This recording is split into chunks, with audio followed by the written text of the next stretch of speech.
The morning wind off Lake Michigan cut through the narrow streets of Chicago like a blade, sweeping over cracked sidewalks glazed with slush. Grace Holloway hunched her shoulders against it as she made her way toward Holloway Furnishings, her boots leaving shallow impressions in the snow. She carried a thermos of coffee in one hand and a paper bag in the other, a lunch she'd packed for Erin, the youngest employee, who often forgot hers to save money. The store sign flickered weakly in the gray dawn. Holloway Furnishings, since 1958. Inside, the air smelled faintly of varnish and cold dust. Rows of polished tables and chairs stood like quiet ghosts of better times, each tagged with markdown stickers that seemed to multiply weekly. Before we jump back in, tell us where you're tuning in from.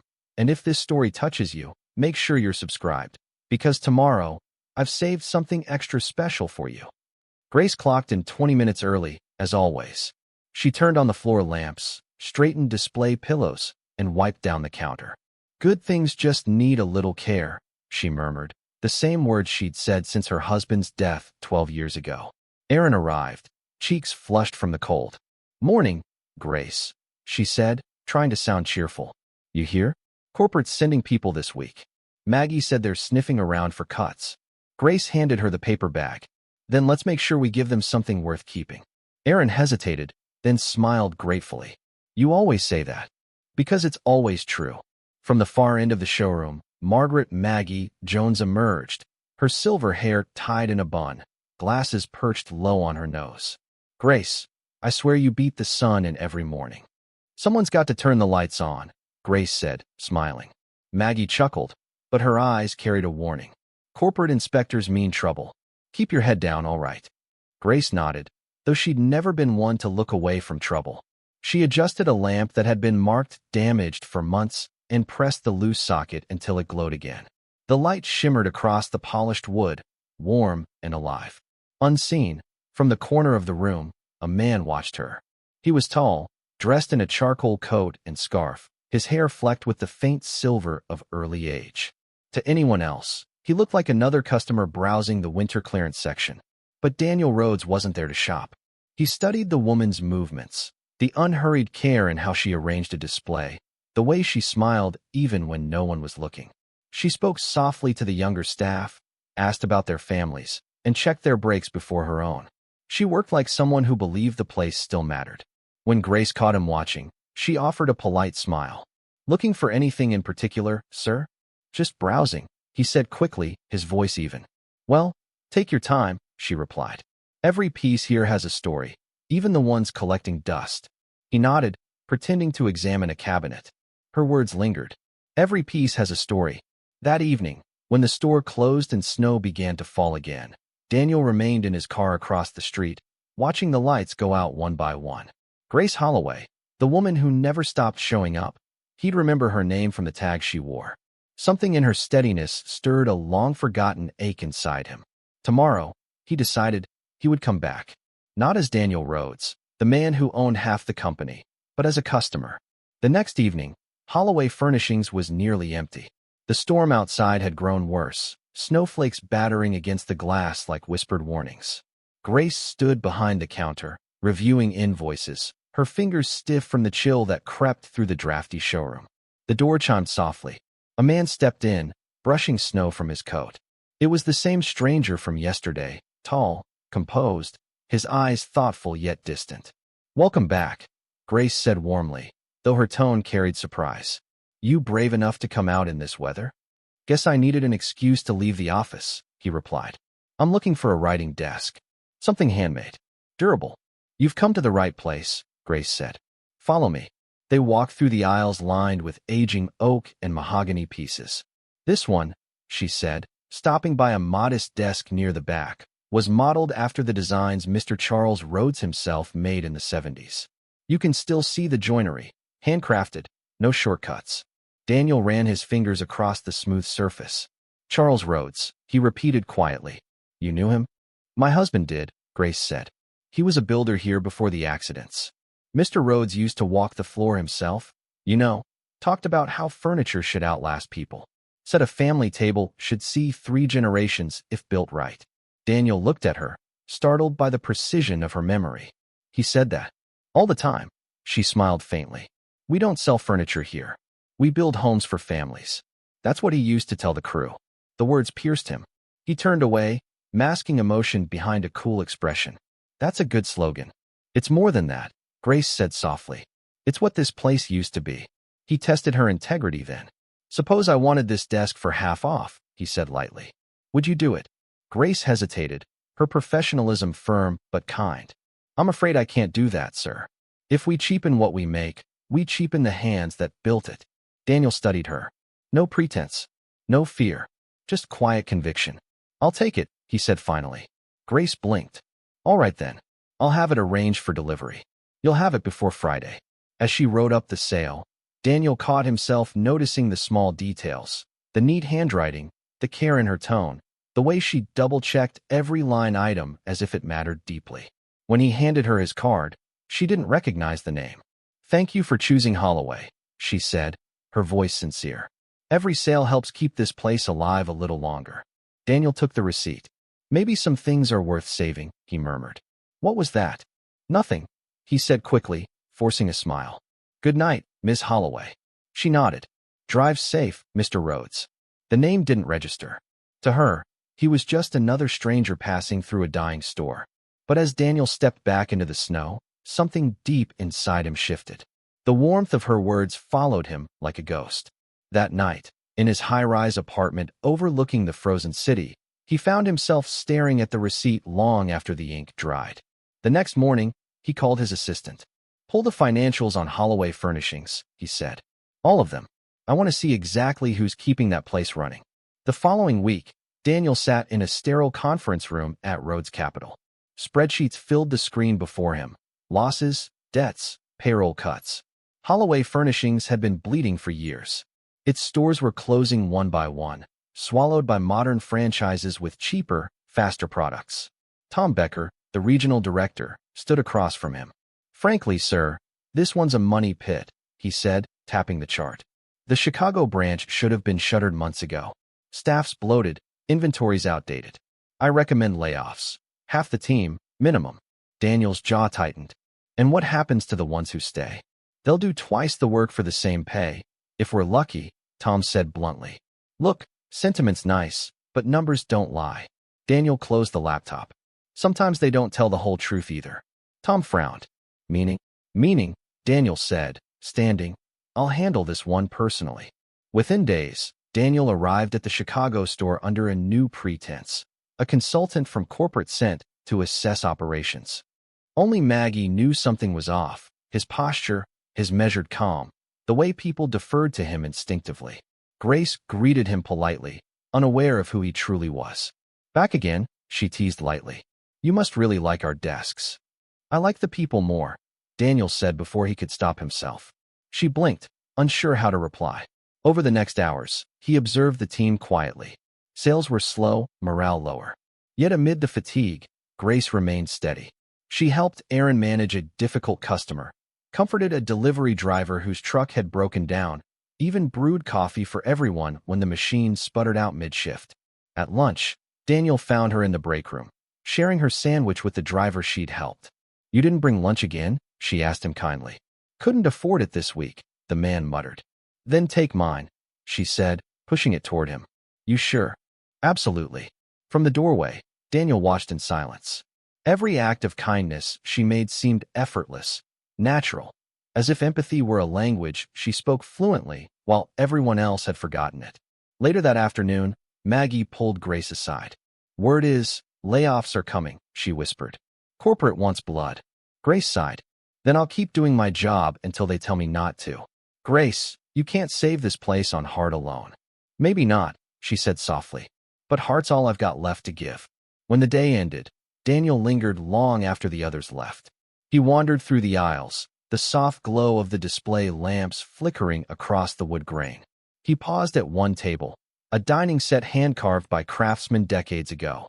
Beneath it, a plaque read, dedicated to Charles Rhodes, who believed in homes built with care. His father's name. The words hit him like a blow. He remembered his father's hands, calloused, strong, always smelling of cedar. Charles Rhodes had built this company from nothing, shaping every piece of wood with patience and love. And Daniel, the pragmatic son, had reduced it to balance sheets and quarterly margins. For years, he'd told himself it was just business. But watching Grace Holloway give her heart to a place he'd long abandoned made him feel small.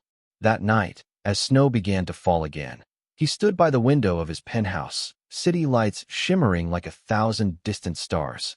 His reflection stared back, successful, powerful, utterly hollow. He opened his laptop one last time, scrolling through the employee files. There she was, Grace M. Holloway, customer service representative. 12 years of service. Widowed. One dependent. Salary, $38,500. He read it twice. Then he closed the screen, his mind echoing with her words. Good things just need a little care. The next morning, he gave Tom his answer. Schedule the restructuring meeting, Daniel said. I want to see it myself. Tom nodded briskly. Understood. Shouldn't take long. Daniel's gaze turned toward the window, the skyline beyond coated in frost. This time, he thought, I'll see what my father saw. It's early evening in Chicago, the kind where the air smells like snow and headlights reflect off icy asphalt. Inside Holloway Furnishings, the heating flickers uncertainly, and Grace Holloway wraps her cardigan tighter as she finishes another long day. The store is nearly empty except for the faint hum of Christmas lights and the muffled chatter from the back office where Maggie and the others are closing out the register. The doorbell above the entrance jingles softly, a rare sound at this hour. A tall man steps in, wearing a charcoal overcoat dusted with snow. He pauses, surveying the showroom with the quiet attentiveness of someone who isn't just shopping. He's searching. Grace greets him with her practiced warmth, unaware that she's speaking to Daniel Rhodes, the son of the late founder and a silent owner testing the spirit of his father's old business. Daniel says he's looking for a handmade desk. His tone is polite, almost distant, but there's curiosity in his eyes as Grace leads him to the back where the older pieces are kept.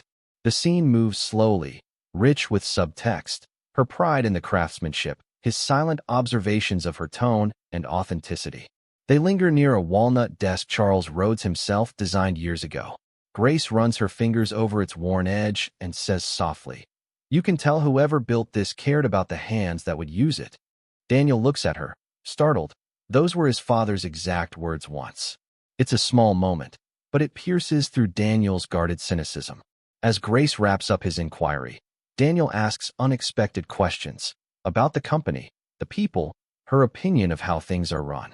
She hesitates, caught between honesty and caution, but answers truthfully that the work still matters, even if the people upstairs stopped seeing it that way.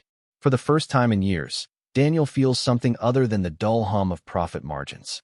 He thanks her, buys nothing, and leaves quietly, yet the door's bell echoes long after he's gone. Grace watches him step into the snow, not realizing she has just altered the course of both their lives. 2 weeks later, the storm has thickened, both outside and within the company. Holloway Furnishings' corporate office sends down a terse email, mandatory meeting at noon, all staff required. The rumors start immediately, layoffs. Grace senses it coming. The sales numbers have been dropping. Maggie's tone has turned brittle. Even the cleaning crew whispers now. Grace tries to keep her composure for her coworkers, and for her daughter Lily, who's been anxiously sketching furniture ideas at the kitchen table each night, unaware her mother may soon lose her job. Meanwhile, Daniel sits in his glass office overlooking the frozen Chicago River, holding the latest report from Holloway's regional branch, the same store he visited. His associate Tom Becker pushes for closures. It's sentimental to keep that place running, Tom insists. Daniel gives a non-committal nod, but something inside him resists. He recalls Grace's calm smile, her words about caring for the hands that would use the furniture. Still, business protocol wins. Daniel signs off on the layoffs, though unease tightens in his chest. He decides to attend the meeting in person, incognito once again, to observe reactions firsthand. Back at the store, the day of the meeting arrives. Staff huddle near the break room, coffee cups trembling in cold hands. Grace, heart pounding, looks around at faces she's worked beside for years, people who've become like family. Tom Becker enters briskly, clipboard in hand. He announces that corporate restructuring will require workforce reductions. His tone is clinical, his words slicing through the air. Maggie clenches her jaw. Grace lowers her gaze. One by one, names are called. When Tom names a young part-timer, a single mom like Grace once was, something in Grace snaps. She rises, voice shaking but firm, challenging Tom's logic. "You're cutting the people who keep this place alive," she says. "We may not be numbers, but we're the reason customers still walk in here." A tense silence fills the room. Tom, flustered, warns her to mind her tone. Grace doesn't back down. "If integrity is a liability here," she says quietly, "maybe you should add my name to that list too." Daniel, hidden among the back observers, witnesses everything. Her courage, her heartbreak, her unfiltered truth. 3 days later, Grace sits in her small kitchen, the rhythmic ticking of the wall clock louder than usual. Lily eats cereal quietly, pretending not to notice her mother's forced calm. Bills pile up.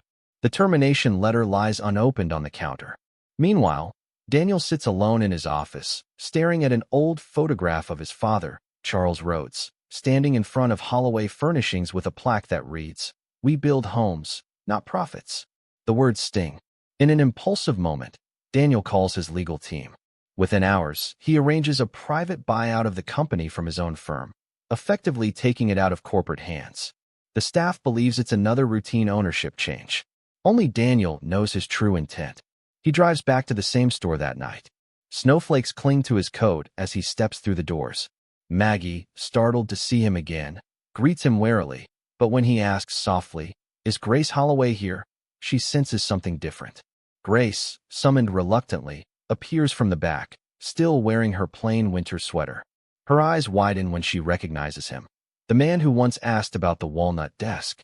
Preparing and narrating this story took us a lot of time, so if you are enjoying it, subscribe to our channel. It means a lot to us.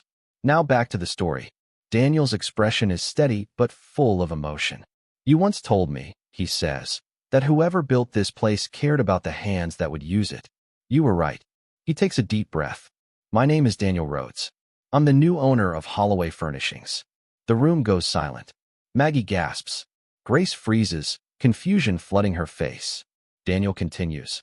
"I bought this company because I watched someone fight for it when everyone else gave up. I watched her stand for people who didn't have a voice." He steps closer, voice softening. "Grace, you reminded me of what my father built this place for. So I'm asking you to help me bring it back." Grace's eyes well with disbelief. "You bought this place? For me?" He nods, simply. "For what you stand for." Tears slip down her cheeks. She laughs shakily, somewhere between joy and overwhelm. "I don't even know what to say." Daniel smiles faintly. "Say you'll stay?" It's been 2 weeks since Daniel's revelation. The store feels different, lighter somehow, though uncertainty still lingers. The old employees whisper whenever Daniel walks by, unsure whether to trust this new owner, who seems too polite to be real. Grace, now officially appointed head of operations, is overwhelmed by the change. Her new office, once used for storage, has a view of the snowy street. The first morning, she sits at her desk staring at the Holloway logo on the wall. Her nameplate still feels like it belongs to someone else. Maggie drops by with coffee, joking, "Well, boss, when do we start fixing this place?" But behind her humor lies quiet pride. Daniel arrives mid-morning, sleeves rolled up, carrying an old blueprint. He asks Grace to walk the floor with him. Together they examine each section of the showroom, the cracked light fixtures, the peeling paint, the half-forgotten craftsmanship. At one point, they pause before a row of handmade chairs. Daniel picks one up and turns it over, revealing his father's carved initials. Cr. Grace's eyes widen. She recognizes them immediately. "This," Daniel says quietly, "was the last chair my father made before the company went corporate." His voice tightens. He used to say, "If you want to know whether a craftsman cared, look underneath what no one else bothers to see." Grace replies softly, "That's how I feel about people." Daniel looks at her, a brief, wordless understanding passing between them. For him, this is no longer about redemption through money, but through humanity. For Grace, it's learning that her decency isn't small, it's foundational. Together, they draft a new initiative, restoring Holloway's local manufacturing and rehiring laid-off employees. Grace suggests inviting old craftsmen back. Daniel agrees immediately, insisting they lead the rebuild from the floor up, not the boardroom down. Later that night, Grace returns home exhausted but radiant. Lily meets her at the door, sketchpad in hand, showing a new logo she's drawn, a table surrounded by joined hands. Grace is stunned. It mirrors Daniel's philosophy perfectly. When she shows it to him the next morning, Daniel pauses, visibly moved. "You know," he says quietly, "that looks like something my father would have carved himself." For the first time in years, the company feels alive again. 3 months later, Holloway Furnishings hums with cautious optimism. Customers have begun to trickle back. Local newspapers run small features on the reborn family store. Grace manages the floor with quiet authority, and Daniel splits his time between the workshop and office. But progress has a price. Daniel's business partners, alarmed by his emotional decision to buy back Holloway, begin pressuring him to cut losses. They remind him that the buyout drained capital and that the store's sentimental turnaround won't scale. One evening, during a heated video call, a partner sneers, "You bought this company for a woman who doesn't even know what EBITDA means." Daniel's jaw tightens. He ends the call abruptly, staring at the flickering city lights. That night, he visits the store again, finding Grace there alone, reviewing supply invoices. She notices his weary expression and asks what's wrong. Daniel hesitates, then admits, "They think I'm making a mistake, that believing in people like you is naive." Grace meets his eyes steadily. Maybe believing in people is the only thing that isn't. Her words steady him. Together, they plan new ways to expand the company without compromising its integrity, hosting community furniture workshops, highlighting customer stories, and donating proceeds to families rebuilding after disasters. However, Tom Becker, the once corporate enforcer, now struggles with his conscience. Having stayed on under Grace's leadership, he's seen firsthand how different things feel. Yet guilt eats at him. He confides to Maggie, "I was the one who pushed to fire her. I can't shake it." Maggie replies, "Then make yourself useful now. People can change." Tom begins coordinating with Grace, helping her source affordable materials ethically, a quiet act of redemption. But corporate backlash soon escalates. A legal notice arrives threatening Daniel with breach of fiduciary duty for using personal funds without partner consent. The letter lands on Grace's desk accidentally, and for the first time, she realizes the depth of his sacrifice. She confronts him gently, holding the letter in trembling hands. "You risked everything for this place?" Daniel answers simply, "No, for what it still stands for." Grace can't respond. Her throat tightens, a mix of gratitude and fear. The man she thought was untouchable is now as vulnerable as she once was. That night, alone at home, she looks at the new logo Lily drew pinned to the fridge. She whispers, "We'll make it worth it, Daniel. I promise." The meeting is held in a sleek downtown tower, a stark contrast to the humble warmth of the store.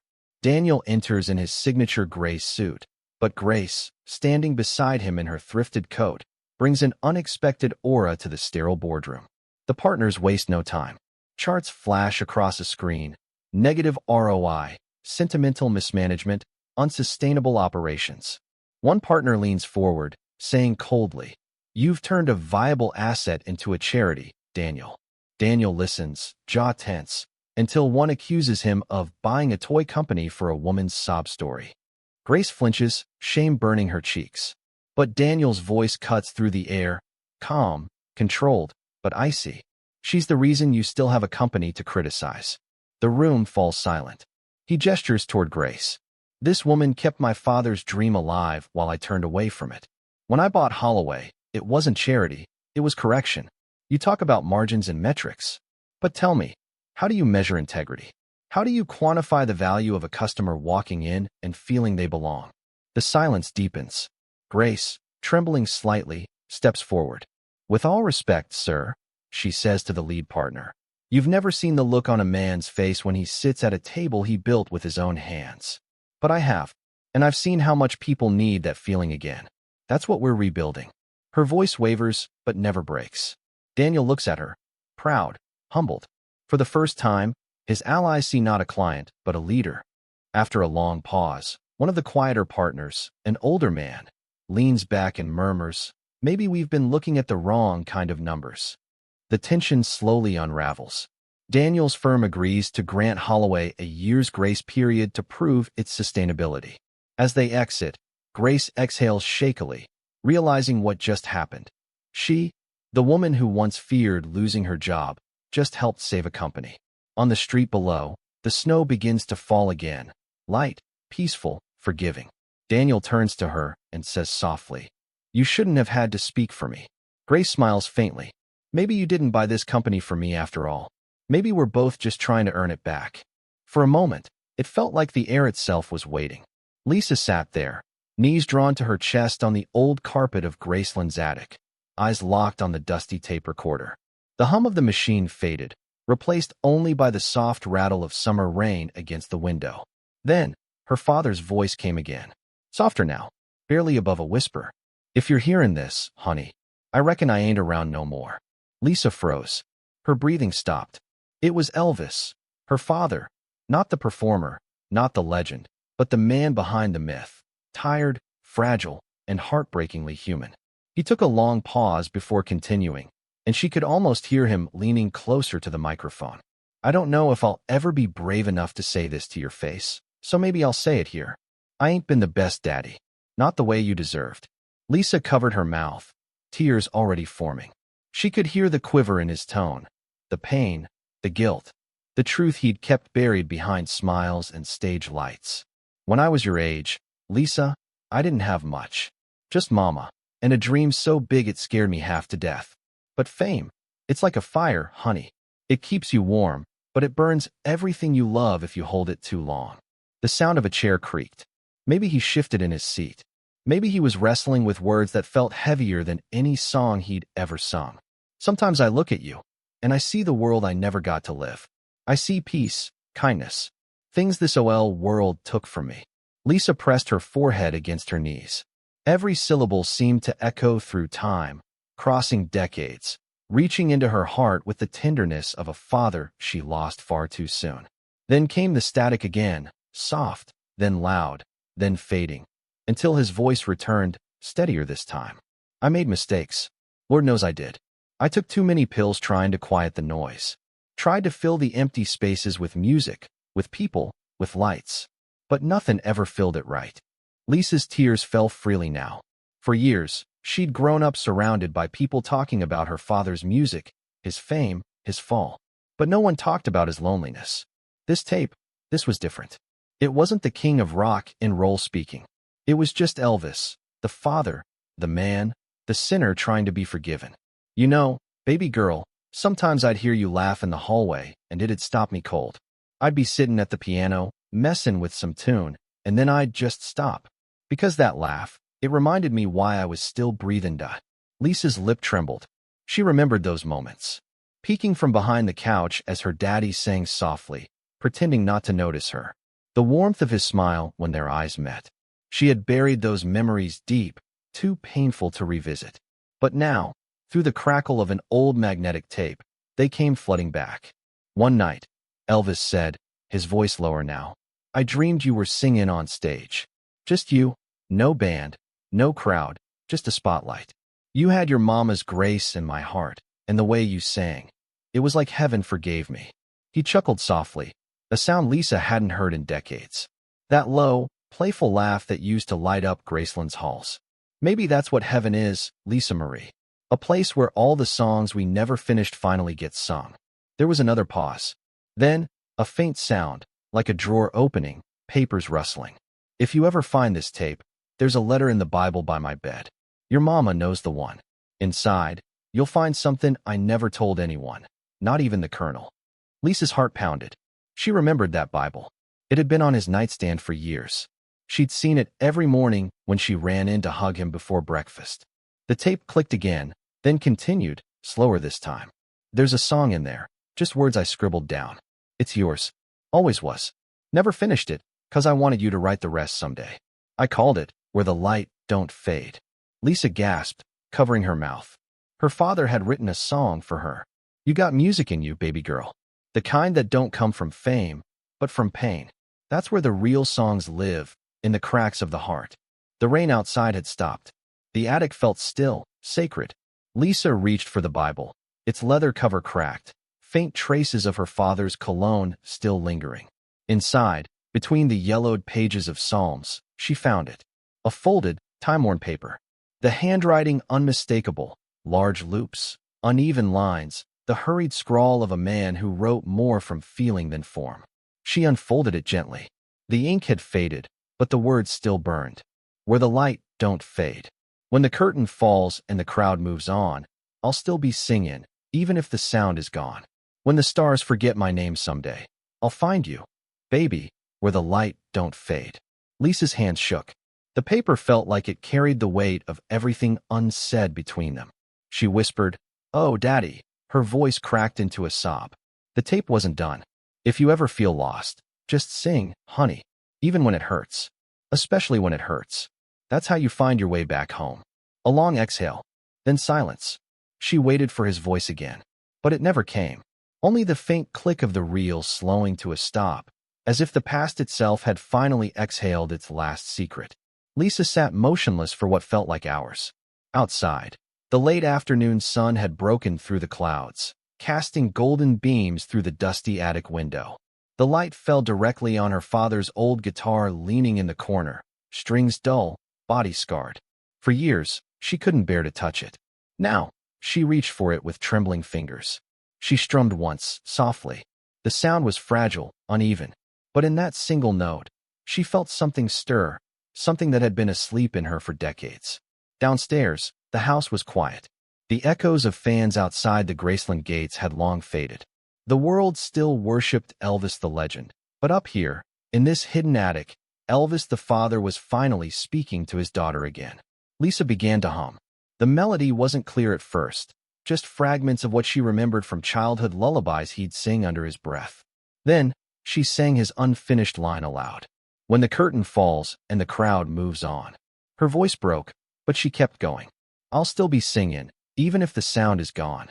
Her eyes closed, and in that moment, she could almost feel him there beside her, sitting on that old wooden chair, smiling that lopsided smile, tapping his fingers on his knee like he used to when the rhythm took hold.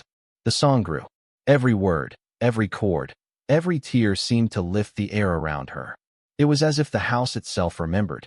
The walls that had once echoed with laughter, the piano downstairs, the photos of happier days. All of it seemed to lean in, listening. Night came. Lisa lit a single candle and set it beside the tape recorder. The flame flickered gently, illuminating the letter, the guitar, and her tear-streaked face. She pressed play again, not to hear his words, but just the quiet hum of the machine. It was comforting, like a heartbeat. She whispered, "I hear you now, Daddy. I finally do." Then, softly, she sang again. When the stars forget my name someday, I'll find you, baby, where the light don't fade. Days turned to weeks. Lisa had the tape restored, preserving every crackle, every breath. She didn't share it with the world, not yet. It was her secret communion with the father she'd lost, and in those words, she found the peace that fame, money, and years of searching never gave her. One afternoon, she called Jerry Schilling, one of her father's oldest friends. He came to Graceland, curious but quiet, his eyes softening the moment he saw the tape on the table. Lisa told him everything. The attic, the letter, the song.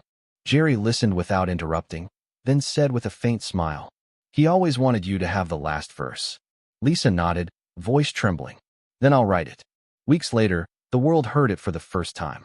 In a small Nashville studio, dimly lit and lined with photos of her father, Lisa stood before the microphone. Her hands shook, but her voice, soft, steady, carried the weight of both their souls. She sang, "Where the light don't fade," in full, his words, her melody. And as the last note lingered in the air, every person in that room felt it.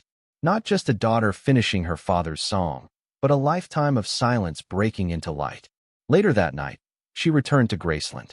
The moonlight painted silver shadows on the lawn. She sat on the front steps, the air cool and still. The stars were out, bright, countless, eternal. Lisa looked up and smiled through tears. "We did it, Daddy." A breeze rustled the trees. Somewhere in that gentle sound, she thought she heard the faintest echo of a familiar voice, deep, warm, proud. "That's my girl." The next morning, the world would wake to headlines. Unreleased Elvis tape found by Lisa Marie. Lost song completed by his daughter after 45 years. But Lisa didn't care about the attention. For her, it wasn't about discovery. It was about closure. That hidden tape wasn't just a message. It was a bridge between two hearts separated by time, loss, and legend. It was proof that love, real love, never dies. It just waits, in the quiet, until we're ready to listen. That night, before going to bed, she placed the tape recorder on her father's nightstand, beside his Bible and the finished lyrics. The candle from the attic still flickered faintly. She whispered one last time before turning off the light. "Good night, Daddy. I'll see you where the light don't fade." Up next, you've got two more standout stories right on your screen. If this one hit the mark, you won't want to pass these up. Just click and check them out. And don't forget to subscribe and turn on the notification bell so you don't miss any upload from us.